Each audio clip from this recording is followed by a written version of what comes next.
Rocky भाई सलाम Rocky भाई सलाम रॉकी भाई सलाम रॉकी भाई इलाका तेरा भाई तू है सबका भाई सलाम रॉकी भाई सलाम रॉकी भाई ಹಲೋ ಕ್ರಾಂತಿ ಕೆಚ್ಚದೆಯ ವೀರ ಶೂರಾದಿ ಶೂರ ಅಂಜದ ಹುಲಿಯಂತೆ ನಿಗರಾಡುತ್ತಿದ್ದ ನೀನು ಹಿಂದೇಕು ಬೆಕ್ಕು ಕಂಡ ಇಲಿಯಂತೆ ಸಪ್ಪಾಗಿರುವೆಯಲ್ಲೋ ಕಂಠ ಕೆಣಕಬೇಡ ಕೆಣಕಿ ಎಂದು ಸಾಯಬೇಕಾದವನು ಹಿಂದೆ ಸಾಯಬೇಡ ತೊಲಗು ಮೊದಲು ಇಲ್ಲಿಂದ ಓಹೋ ಇದ್ದೊಬ್ಬಳು ತಂಗಿಯನ್ನು ಕಳೆದುಕೊಂಡು ಅನಾಥನಾದ ನಿನ್ನಂತ ನಾಯಿಗೆ ಇನ್ನು ಸೊಕ್ಕು ಕಡಿಮೆ ಆದಂತೆ ಕಾಣುವುದಿಲ್ಲ ವಿಷಯ ಕಂಡು ಇಲ್ಲ ಸಲ್ಲದ ಮಾತುಗಳನ್ನಾಡಿ ಮಚ್ಚಿ ಕೆಪ್ಪಿಸಬೇಡ ಈ ಕ್ರಾಂತಿ ವೀರನನ್ನು ಈ ಸಮಾಜದಲ್ಲಿ ಬಾಳಿ ಬದುಕಬೇಕಾದ ನನ್ನ ತಂಗಿಯನ್ನು ಕೊಲೆ ಮಾಡಿದ ಕಾಮಕರು ಯಾರೆಂದು ಪತ್ತೆ ಹಚ್ಚಿ ಅವನ ಹೆಡಮುರಿಗೆ ಕಟ್ಟಿ ಕೈ ಕಾಲುಗಳನ್ನು ಕತ್ತರಿಸಿ ತುಂಡು ತುಂಡಾಗಿ ಕಡಿದು ಹಾಕಿ 10 ಕಾಗಿಗಳಿಗೆ ಅವರ ಮಾಂಸವನ್ನು ಆಹಾರವಾಗಿ ಕೊಟ್ಟು ನನ್ನ ತಂಗಿ ಆತ್ಮಕ್ಕೆ ಶಾಂತಿ ನೀಡದಿದ್ದರೆ ನನ್ನ ಹೆಸರು ಕ್ರಾಂತಿ ವೀರಲೇ ಅಲ್ಲ. ಕ್ರಾಂತಿ ವೀರ ಲೇ ಹುಚ್ಚ, ನಿನ್ನ ತಂಗಿಯನ್ನು ಕೊಲೆ ಮಾಡಿದ ಕದೀಮನನ್ನು ಅರೆಸ್ಟ್ ಮಾಡಿ ಪೊಲೀಸರು ಕಂಬಿ ಎಣಿಸಲಿಕ್ಕೆ ಹಚ್ಚಿದ್ದಾರೆ. ಅಂದಾಗ ನೀನು ಆ ಮಾಲಿಂಗನ ಮೇಲೆ ಸೇಡು ತೀರಿಸಿಕೊಳ್ಳುವುದನ್ನ ಬಿಟ್ಟು ಮತ್ತಾರನ್ನ ಹುಡುಗಿ ಪತ್ತೆ ಹಚ್ಚಿ ಕೊಚ್ಚೆ ಹಾಕುತ್ತೀಯ. ವಿಷಯ ಕಂಠ ನನ್ನ ಸೇಡು ನಾ ಯಾರ ಮೇಲೆ ತೀರಿಸಿಕೊಳ್ಳಬೇಕೆನ್ನುವುದು ನನಗೆ ಚೆನ್ನಾಗಿ ಗೊತ್ತು. ನನ್ನ ತಂಗಿಯನ್ನು ಕೊಲೆ ಮಾಡಿ ಆ ಅಪವಾದವನ್ನು ಮಾಳಿಂಗನ ಮೇಲೆ ಹಾಕಿ ಅವನನ್ನು ಸೆರೆಮನೆಗೆ ಅಟ್ಟಿ ರಾಜಾರೋಷವಾಗಿ ಮೆರೆಯುತ್ತಿರುವ ನಿಮ್ಮಂತ ಲುಚ್ಚ ಲಪಂಗನ ಮಕ್ಕಳನ್ನು ಮಚ್ಚು ಹರಿಯುವಾಗಿ ಬಡಿದು ಬುದ್ಧಿ ಗಳಿಸಲಿಲ್ಲ. ನನ್ನ ಹೆಸರು ಕ್ರಾಂತಿ ವೀರನೇ ಅಲ್ಲ, ಬರುತ್ತೇನೆ. ಕ್ರಾಂತಿ ನಿಲ್ಲು.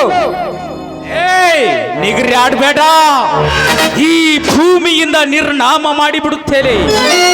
ಇನ್ನು 4 ದಿನದಲ್ಲಿ ಮಾಳಿಂಗನನ್ನು ಹೊರಗೆ ತಂದು ವಿಷಕಂಠ ನೀಲಕಂಠರೆಂಬ 2 ವಿಷ ಜಂತುಗಳ ಹಲ್ಲನ್ನು ಕಿತ್ತು ಊರ ಪ್ರಮುಖ ಬೀದಿಯಲ್ಲಿ ಮೆರವಣಿಗೆ ಮಾಡಿ ನಮ್ಮ ಸೇಡು ತೀರಿಸಿಕೊಳ್ಳದಿದ್ದರೆ ನನ್ನ ಹೆಸರು ಕ್ರಾಂತಿ ವೀರಲೇ ಅಲ್ಲ, ಬರುತ್ತೇನೆ. ಎಗರಾಡಿದರೆ ಮಗನ ಎದೆಲೆ ಬಗೆದು ಬಿಡುತ್ತೇನೆ, ಹುಷಾರ್.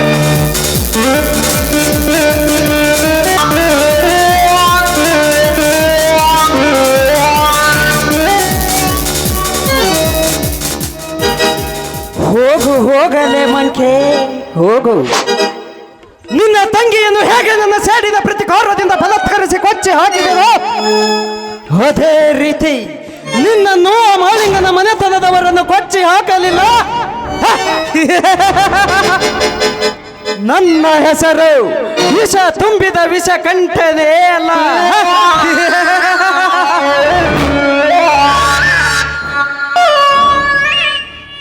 ಇದೇನು ವಿಷಯಕಂಠ, ಒಂಥರವಾಗಿ ನಗ್ತಾ ಇದ್ದೀರಲ್ಲ. ನಿಮ್ಮ ಪ್ರೇಯಸಿಯನ್ನ ಬಿಟ್ಟುಕೊಟ್ಟೆ ಅಂತ ಸಂಕಟವೋ ಅಥವಾ ಬೇರೆ ಏನಾದ್ರೂ? ಬೇರೆ ಏನೂ ಇಲ್ಲ ಪ್ರಿಯ. ನನ್ನನ್ನು ಪ್ರೀತಿಸಿ ಪ್ರೇಮಿಸಿ ನನ್ನ ಕೈ ಹಿಡಿದು ಕೊನೆಯವರೆಗೂ ನನ್ನ ಸತಿಯಾಗಿ ಬಾಳಬೇಕಾದವಳು ಇಂದು ಮತ್ತೊಬ್ಬನ ಕೈಗೆ ಕೊರಳನ್ನು ಕೊಟ್ಟು ತಾಳಿ ಕಟ್ಟಿಸಿಕೊಂಡಿದ್ದಾಳೆ ಎಂದರೆ ನನ್ನ ಮನಕ್ಕೆ ಬೆಂಕಿ ಹತ್ತಿ ಉರಿದಂತಾಗುತ್ತದೆ. ಇದಕ್ಕೆ ಕಾರಣಭೂತ ನೀವೇ ಅಲ್ವಾ? ಹೌದು ಪ್ರಿಯ. ಆ ಮನೆತನದ ಮೇಲೆ ಯಾವ ರೀತಿ ಸೇಡು ತೀರಿಸಿಕೊಳ್ಳಬೇಕೆನ್ನುವುದು ಗೊತ್ತಾಗದೆ ನಿನ್ನನ್ನು ಆ ಧರ್ಮವಂತನ ಸೊಸೆಯನ್ನಾಗಿ ಮಾಡಿ ನಿನ್ನಿಂದಲೇ ನನ್ನ ಸೇಡಿನ ಪ್ರತಿಕಾರವನ್ನು ನಾ ತೀರಿಸಿಕೊಳ್ಳಬೇಕೆಂದು ನಿನ್ನನ್ನು ಆ ಹರೀಶನಿಗೆ ಬಿಟ್ಟುಕೊಟ್ಟೆ. ಎಷ್ಟು ಸಲೀಸಾಗಿ ಹೇಳಿದ್ರಿ ಬಿಟ್ಟುಕೊಟ್ಟೆ ಅಂತ. ನಾನೀಗಾಗಲೇ ಹರೀಶನ ಹೆಂಡತಿ ವಿಷಕಂಠನ ಪ್ರೇಯಸಿ ಅಂತ ಗೊತ್ತಾದ್ರೆ ಭಯ ಪಡಬೇಡ ಪ್ರಿಯ. ನಾನು ಈ ತಾಲೂಕಿನ MLA ತಮ್ಮ. ಸರ್ಕಾರನು ನನ್ನ ಕೈಯಲ್ಲಿದೆ, ಸರ್ವ ಅಧಿಕಾರನು ನನ್ನ ಕೈಯಲ್ಲಿದೆ. ಒಂದು ವೇಳೆ ನಮ್ಮ ವಿಷಯ ನಿನ್ನ ಗಂಡನ ಮನೆಯವರಿಗೆ ಗೊತ್ತಾಗಿ ನಿನ್ನ ಮೇಲೇನಾದರೂ ಕೈ ಮಾಡಿದರೆ ಕಳೆದುಕೊಳ್ಳಬೇಕಾಗುತ್ತದೆ. ನಿನ್ನ ಗಂಡ ತನ್ನ ಅಧಿಕಾರ ಅಧಿಕಾರವನ್ನು. ನೋಡು ಕೃಷ್ಣಣ್ಣ, ನನ್ನ ಗಂಡನ ಅಧಿಕಾರ ಹೋಗುವುದು ಹಾಗಿರ್ಲಿ, ಸ್ವಲ್ಪ ಯೋಚನೆ ಮಾಡು. ಈಗಾಗಲೇ ನಾನು ಒಬ್ಬರಿಗೆ ಮೈಯನ್ನು ಒಪ್ಪಿಸಿದ್ದೇನೆ, ಮತ್ತೊಬ್ಬರಿಗೆ ಮೈ ಒಪ್ಪಿಸಿದ್ರೆ ಈ ಸಮಾಜದಲ್ಲಿ ನನ್ನ ಮರ್ಯಾದೆ ಉಳಿಯುತ್ತಾ? ಅಂದರೆ ನನ್ನನ್ನು ಮರೆತು ಬಿಡು ಎಂದು ಹೇಳಿರುತ್ತದೆಯಲ್ಲ ನಿನ್ನ ಮಾತಿನ ಅರ್ಥ. ಹೌದು ಹೌದು ವಿಶ್ಕಂಠ, ಈಗಾಗಲೇ ನಾನು ಮತ್ತೊಬ್ಬರ ಮನೆಯ ಸೊತ್ತು. ಈಗಾಗಲೇ ಮೊದಲಿನ ಹಾಗೆ ನಾವಿಬ್ಬರು ಎಲ್ಲೂ ಭೇಟಿ ಮಾಡೋಕೆ ಆಗ್ತಾ ಇಲ್ಲ, ಎಲ್ಲೂ ತಿರುಗಾಡಕ್ಕೂ ಆಗ್ತಾ ಇಲ್ಲ, ಮಾತನಾಡಕ್ಕೂ ಆಗ್ತಾ ಇಲ್ಲ. ಅಂದಮೇಲೆ ನಾವಿಬ್ಬರು ನಮ್ಮಿಬ್ಬರ ಪ್ರೀತಿಯನ್ನ ಇಲ್ಲಿಗೆ ಮರ್ತು ಬಿಡೋದು ಒಳ್ಳೆಯದೇನಾ? ಹುಚ್ಚು ಬಾಯ್ ಹುಚ್ಚು ಸುಳೆ, ನಿನ್ನನ್ನು ಆ ಹರೀಶನ ಹೆಂಡತಿಯಾಗಿ ಬಿಟ್ಟು ಕೊಟ್ಟಿದ್ದು ಅವನ ಸತಿಯಾಗಿ, ಅವನ ಸಂಸಾರದ ಜ್ಯೋತಿಯಾಗಿ. ಆ ಬಡ ಭಿಕಾರಿ ಮನೆ ಬೆಳಗುವುದಕ್ಕಲ್ಲ, ಅವರ ಮನೆ ಸುಡುವುದಕ್ಕೆ. ನೋಡಿ ವಿಶ್ಕಂಠ, ಈಗಾಗಲೇ ನೀನು ಸಾಕಷ್ಟು ನನಗೆ ಉಪಕಾರವನ್ನು ಮಾಡಿದ್ದಿ, ಆದ್ರೆ ನನಗೆ ಯಾಕೋ ಏನು ಆ ಮನೆತನವನ್ನ ಹಾಳು ಮಾಡೋಕೆ ನನ್ನ ಮನಸ್ಸು ಯಾಕೋ ಒಪ್ಪಲ್ಲ ವಿಶ್ಕಂಠ. ಒಪ್ಪಬೇಕು ಪ್ರಿಯಾ, ಒಪ್ಪಬೇಕು. ನಿನ್ನ ತಾಯಿಯ ಹೆಲ್ತ್ ಆಪರೇಷನ್ಗಂತ 5 ಲಕ್ಷ ಕೊಟ್ಟೆ, ನೀ ಕಲಿಯುತ್ತೇನೆಂದಾಗ ನಿನಗೆ 2 ಲಕ್ಷ ಕೊಟ್ಟೆ. ನಾನು ಯಾವ ಹಣವನ್ನು ಮರಳಿ ಕೇಳುವುದಿಲ್ಲ ಪ್ರಿಯಾ, ಬಟ್ ಅವರ ಮನೆತನದ ಮೇಲೆ ನನ್ನ ಸೇಡು ತೀರಿದರೆ ಸಾಕು. ವಿಶ್ಕಂಠ, ಅದು ಯಾವುದೇ ಕಾರಣಕ್ಕೂ ಸಾಧ್ಯವಿಲ್ಲ. ತುಂಬಾ ಒಳ್ಳೆಯವರು ಪ್ರಿಯಾ. ಹಾಗಾದರೆ ನಾನು ನೀನು ಎಷ್ಟು ಸಾರಿ ಲಾಡ್ಜ್ಗೆ ಹೋಗಿದ್ದೇವೆ? ಅಂದ್ರೆ ಸುಮಾರು ಸಾರಿ ಹೋಗಿದ್ದೇವೆ ಪ್ರಿಯಾ. ಹೋದಾಗೆಲ್ಲ ಬೆತ್ತಲೆಯಾಗಿ ಸುಖ ಭೋಗಿಸಿದ ವಿಡಿಯೋ ನನ್ನ ಹತ್ತಿರ ಇದೆ. ಈಗ ನೀನು ನಾ ಹೇಳಿದಂತೆ ಕೇಳದಿದ್ದರೆ ಇಲ್ಲಿ ಕುಳಿತಿರುವ ಎಲ್ಲರ ವಾಟ್ಸಾಪಿನಲ್ಲಿ ನಿನ್ನ ಬೆತ್ತಲೆಯ ವಿಡಿಯೋ ಇರುತ್ತೆ. ದಯವಿಟ್ಟು ವಿಶ್ಕಂಠ ಹಾಗೆ ಮಾಡಬೇಡ. ಈಗ ನಾನು ಏನ್ ಮಾಡಬೇಕು? ನೀನು ಹೇಳಿದ ಹಾಗೆ ನಾನು ಕೇಳ್ತೀನಿ. ಹಾಗಾದರೆ ಮೊದಲು ಮುತ್ತಿನ ಮಳೆ ಸುರಿಸು, ನಂತರ ಸೇಡಿನ ಸರೋವರವನ್ನೇ ನಿನ್ನ ಹೃದಯದಲ್ಲಿ ಕಟ್ಟಿ ಕಳಿಸುತ್ತೇನೆ. ಸರಿ ಆಯ್ತು, ನಿಮ್ಮ ಇಚ್ಛೆಯಂತೆ ಆಗಲಿ. ओ प्रेमिये बा प्रेमिये ओ प्रेमिये I love you I love you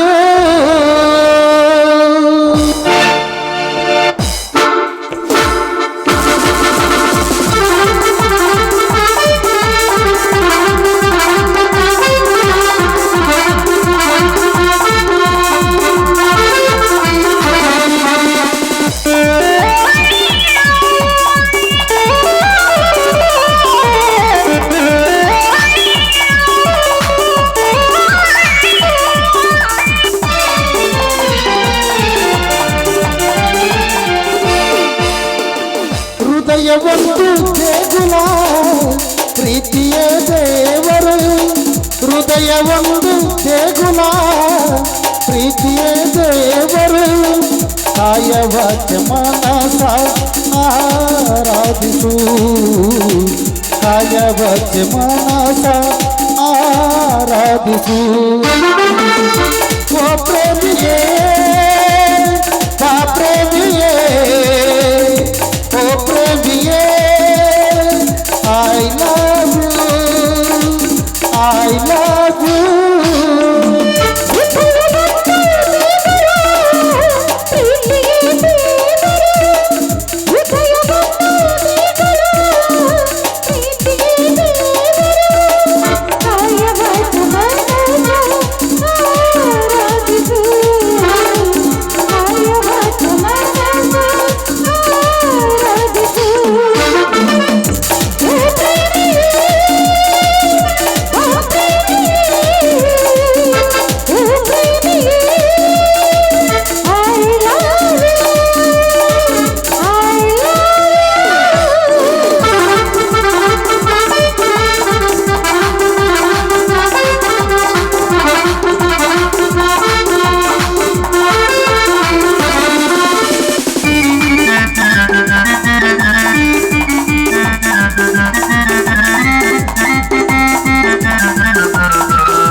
ನಿನ್ನದೇ ಕಾಯೇ ಏನಿದು ಮಾಯೇ ಏನಿದು ಮಾಯೇ ಹೃದಯ ಮತ್ತು ದಯಗಳ ಪ್ರೀತಿಯೇ ದೇವರ.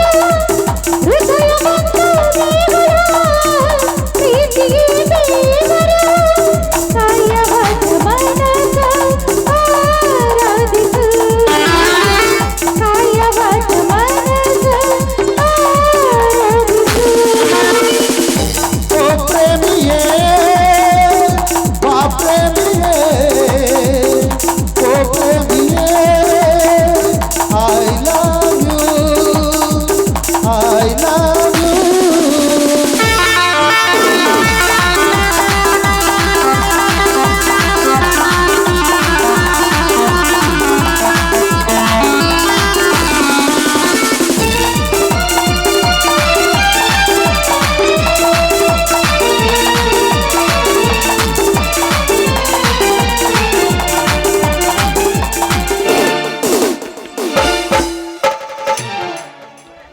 ಹಾ ಪ್ರಿಯ, ನಮ್ಮ ತೋಟದ ಮನೆಯಲ್ಲಿ ಯಾರೂ ಇಲ್ಲ. ಅಲ್ಲೇ ಸ್ವಲ್ಪ ಹೊತ್ತು ಸುಖ ಭೋಗಿಸಿ ಮನೆಗೆ ಹೋಗುವಂತೆ ಬಾ ಪ್ರಿಯ, ಸರಿ ಹೋಗೋಣ. ಆಯ್ತು ಬನ್ನಿ.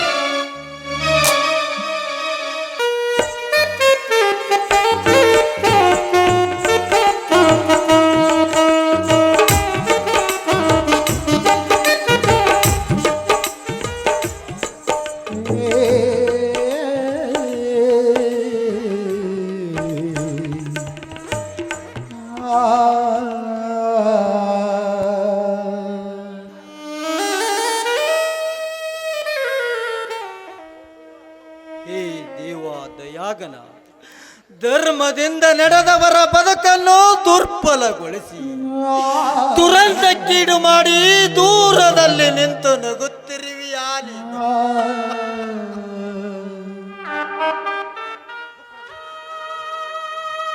ತಮ್ಮನ ಮುಂಬಾಳಿನ ಭವಿಷ್ಯ ಹೊಂಬೆಳಕಾಗಲಿ ಎಂದು ನಿರೀಕ್ಷೆಯಲ್ಲಿದ್ದ ನನಗೆ ಅನಿರೀಕ್ಷಿತವಾಗಿ ನನ್ನ ತಮ್ಮನನ್ನು ಶಿಕ್ಷೆಗೆ ಗುರಿ ಮಾಡಿದೀಯಾ?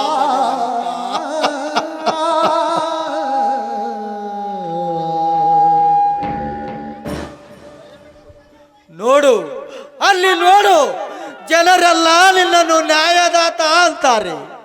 ಆದರೆ ನ್ಯಾಯಕ್ಕಾಗಿ ಹೋರಾಡಿದ ನನ್ನ ತಮ್ಮ ಇಂದು ಕತ್ತಲ ಕೋಣೆಯಲ್ಲಿ ಕಣ್ಣೀರು ಹಾಕುತ್ತಿದ್ದಾನೆ.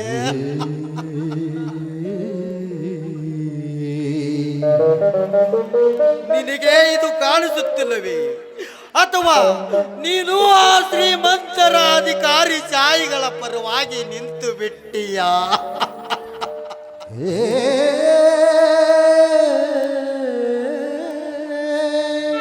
ಅವನು ಮಾಡಿದ್ದೇನು ಬಡವರ ಹೊಟ್ಟೆಯ ಮೇಲೆ ಒಡೆಯವರ ವಿರುದ್ಧ ಧ್ವನಿ ಎತ್ತಿದ್ದೇ ತಪ್ಪ. ಸಿದ್ಧಾರ್ಥದ ಉಂಗುರ ತೊಡಿಸಿ ಜೀವನದ ಹೊಸ ಅಧ್ಯಾಯ ಆರಂಭಿಸಲು ಬಂದವನಿಗೆ ಕೊಲೆಗಾರ ಪಟ್ಟ ಕಟ್ಟಿ ಜೈಲಿಗೆ ತಳ್ಳಿದ್ದಾರಲ್ಲೋ.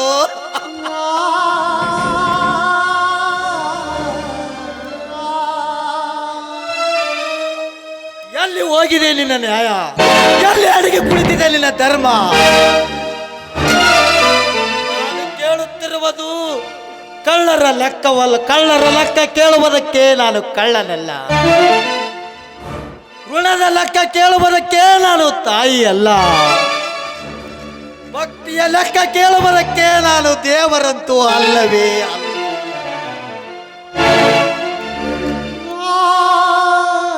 ನಾನು ಕೇಳುತ್ತಿರುವುದು ನ್ಯಾಯದ ಲೆಕ್ಕ. ನ್ಯಾಯದ ಲೆಕ್ಕ ದೇವ, ನ್ಯಾಯದ ಲೆಕ್ಕ. ದೇವರೇ, ನನ್ನ ತಮ್ಮ ನನಗೆ ತಮ್ಮ ಮಾತ್ರವಲ್ಲ, ಈ ಊರಿನ 100 ಜನರ ನಂಬಿಕೆ.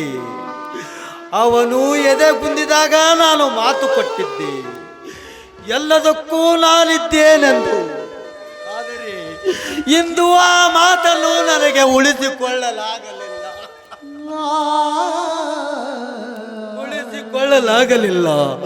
ಆ 4 ಗೋಡೆಗಳ ಮಧ್ಯೆ ಅವನು ಅದೇಗೆ ಉಸಿರಾಡುತ್ತಿದ್ದಾನೋ ಏನೋ. ಅವನ ಧೈರ್ಯದ ಮಾತುಗಳು ಇಂದು ಮೌನವಾಗಿ ಬಿಟ್ಟಿದೆಯಲ್ಲ. ಬೇಡ ತಂದೆ, ಬೇಡ. ದಯವಿಟ್ಟು ನಮ್ಮಂತ ಬಡವರನ್ನು ಈ ರೀತಿ ಬೆಂಬಿಡದೆ ಕಾಡಬೇಡ ತಂದೆ, ಕಾಡಬೇಡ.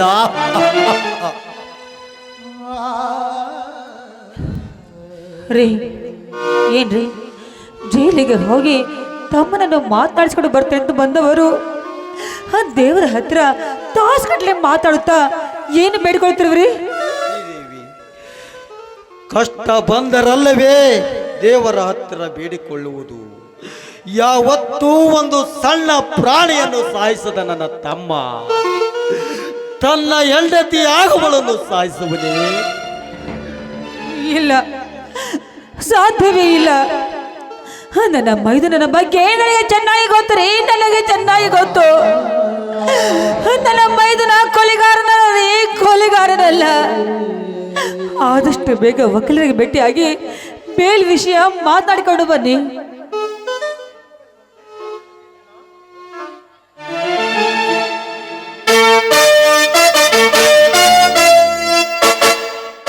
ಅಣ್ಣ, ನಾನೆಲ್ಲ ವಕೀಲರೊಡನೆ ಮಾತನಾಡಿದ್ದೇನೆ. ನೀವು ಹೋಗಿ ವಕೀಲರಿಗೆ ಭೇಟಿಯಾಗಿ ಈ 50,000 ಹಣವನ್ನು ಕೊಟ್ಟು ಬೇಲ್ ಅರ್ಜಿಯನ್ನು ಹಾಕಿ ಬನ್ನಿ. ಬಹುಶಃ ನಾಳೆನೇ ಬೇಲ್ ಸಿಗಬಹುದು.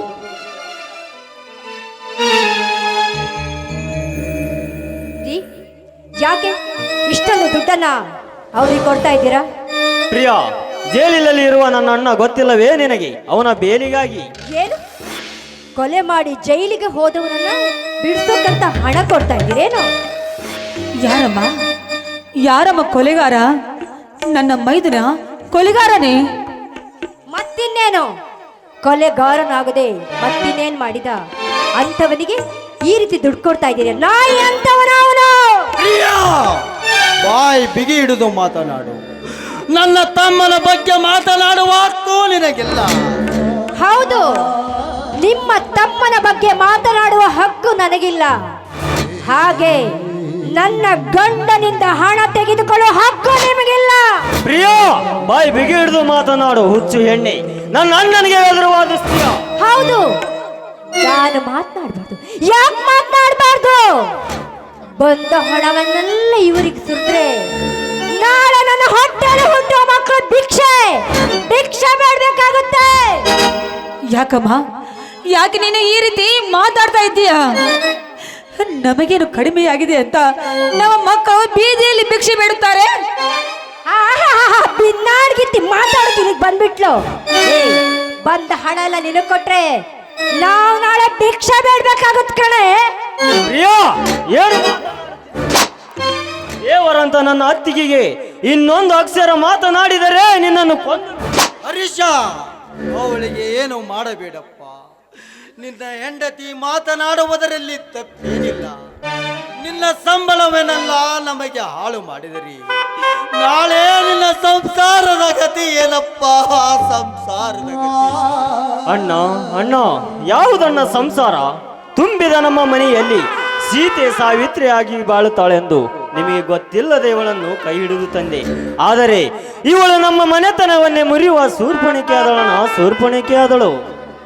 ಹರ್ಷ, ಇರ್ಲಿ ಬಿಡಪ್ಪ. ತಂಗಿ, ತಂದೆ, ತಾಯಿ, ಅಕ್ಕ, ತಂಗಿ ಎಲ್ಲರನ್ನು ಬಿಟ್ಟು ನಿನ್ನ ಕೈ ಹಿಡಿದು ಈ ಮನೆಗೆ ಬಂದಿದ್ದಾಳೆ ಅಂದ ಮೇಲೆ ಅವಳನ್ನು ಸಂತೋಷವಾಗಿಟ್ಟುಕೊಳ್ಳುವುದು ನಿನ್ನ ಕರ್ತವ್ಯನಪ್ಪ. ನಿಮ್ಮ ಉಪದೇಶದ ಮಾತು ನನಗ್ ಬೇಕಾಗಿಲ್ಲ. ನೀವೇನಾದ್ರೂ ಇವರಿಗೆ ದುಡ್ಡು ಕೊಟ್ಟಿದ್ದೆ ಆದ್ರೆ ಒಂದು ಕ್ಷಣ ಈ ಮನೇಲಿ ನಾನು ಇರೋದಿಲ್ಲ, ನೆನ್ಪಿಟ್ಕೊಳ್ಳಿ. ಏನಂದೆ? ಹೇ ಬಂಡ ಹೆಣ್ಣೆ, ತೂ ಬಜಾರಿ, ಬೇರೆ ಮನೆ ಮಾಡುತ್ತೀಯ? ನನ್ನ ಅಣ್ಣಂದಿರು ನನ್ನ ತಮ್ಮನನ್ನು ಒಂದು ಉದ್ಯೋಗಕ್ಕೆ ಹಚ್ಚಬೇಕೆಂದು ಮಣ್ಣಲ್ಲಿ ಸಣ್ಣಾಗಿ ದುಡಿದು ನ್ಯಾಯ ನೀತಿಗಳನ್ನು ಕಾಪಾಡುವ ಕವಚವನ್ನು ಕೊಡಿಸಿದ್ದಾರೆ. ಅಂಥದ್ರಲ್ಲಿ ಬೇರೆ ಮನೆ ಮಾಡುತ್ತೀಯ? ಯಾಕ್ರಿ ಕೈ ಎತ್ತಕ್ಕೆ ಬಿಡ್ತಿದ್ದೀರಾ? ಹೊಡಿರಿ, ಹೊಡಿರಿ. ಸಾಯೋ ತನಕ ನನಗೂ ಹೊಡೆದು ನನ್ನನ್ನು ಸಾಯಿಸಿ. ನಾ ನಿಮ್ಮ ಹೆಂಡತಿ ಅಲ್ವೇನ್ರಿ? ನಾ ನಿಮ್ಮ ಹೆಂಡತಿ ಅಲ್ಲ. ಇಷ್ಟು ಮಾತಾಡೋ ಅಧಿಕಾರ ನನಗಿಲ್ವೇನ್ವಾ ಈ ಮನೆಯಲ್ಲಿ? ಇಲ್ವಾ ಈ ಮನೆಯಲ್ಲಿ? ಅಣ್ಣ ಅತ್ತಿಗೆ, ಯಾಕೋ ಇವಳದು ತಲೆ ಕೆಟ್ಟಿದೆ ಅಂತ ಕಾಣಿಸುತ್ತಿದೆ. ನೀವು ಹೋಗಿ ವಕೀಲರಿಗೆ ಭೇಟಿಯಾಗಿ ಬೇಲ್ ಅರ್ಜಿಯನ್ನು ಹಾಕಿ ಬನ್ನಿ. ನಾನು ಇವಳನ್ನು ವಿಚಾರಿಸುತ್ತೇನೆ. ಬೇಡ ಹರೀಶ, ಇರ್ಲಿ ಬಿಡಪ್ಪ. ಬೇಡ ಹರೀಶ, ಬೇಡ. ಅವಳಿಗೆ ಏನೂ ಅನ್ನಬೇಡ. ಅವಳು ಕಲಿತವಳಿದ್ದಾಳೆ. ಇಂದು ನಾಳೆ ನಮ್ಮ ಮನೆತನದ ಬಗ್ಗೆ ಗೊತ್ತಾಗುತ್ತದೆ. ನೋಡಮ್ಮ ಪ್ರಿಯ, ನೀನು ಒಂದೆರಡು ದಿನ ಟೈಮ್ ತೆಗೆದುಕೋ. ಆದರೆ ಮನೆ ಬೇರೆ ಮಾಡುತ್ತೇನೆಂದು ಮಾತ್ರ ಹೇಳಬೇಡಮ್ಮ. ನಿನಗೆ ಕೈ ಮುಗಿದು ಕೇಳಿಕೊಳ್ಳುತ್ತೇನೆ. ಅಣ್ಣ ಅಣ್ಣ, ಏನು ಮಾತನಾಡುತ್ತಿರುವೆ ನೀನು? ಹರೀಶ, ಇರ್ಲಿ ಬಿಡಪ್ಪ. ನನ್ನ ತಂಗಿ ಇನ್ನೂ ಚಿಕ್ಕವಳು. ತಂದೆ ತಾಯಿಯಾಗಿ ನಾವೇ ಅವಳಿಗೆ ಬುದ್ಧಿ ಹೇಳಬೇಕು. ನೀನು ಮೊದಲು ಡ್ಯೂಟಿಗೆ ಹೋಗು. ರೀ, ನೀವು ಹೋಗಿ ಬೆಲ್ ವ್ಯವಸ್ಥೆ ಮಾಡಿ. ಅವಳಿಗೆ ನಾನು ಸರಿಯಾಗಿ ಬುದ್ಧಿ ಹೇಳ್ತೀನಿ. ಆಯ್ತು ಬಿಡು ಶ್ರೀದೇವಿ. ನೀವು ಅಕ್ಕ ತಂಗಿಯರು ಒಂದಾದ ಮೇಲೆ ನಮ್ಮದೇನಿದೆ? ಎಲ್ಲ ನಿಮ್ಮದೇ. ಬಾರಿಶ. ಪ್ರಿಯ, ಬಾರಮ್ಮ, ಊಟ ಮಾಡೋಣ. ಬೀಸೋ ದೊಣ್ಣೆಯಿಂದ ತಪ್ಪಿಸಿಕೊಂಡ್ರೆ 100 ವರ್ಷ ಆಯಸ್ಸು ಅನ್ನೋ ಹಾಗೆ ಅವರು ನೀ ಹೇಳೋ ಹಾಗೆ ಕೇಳೋ ಮಾಡ್ತೀನಿ. ನಡೆಯಮ್ಮ ಒಳಗೆ.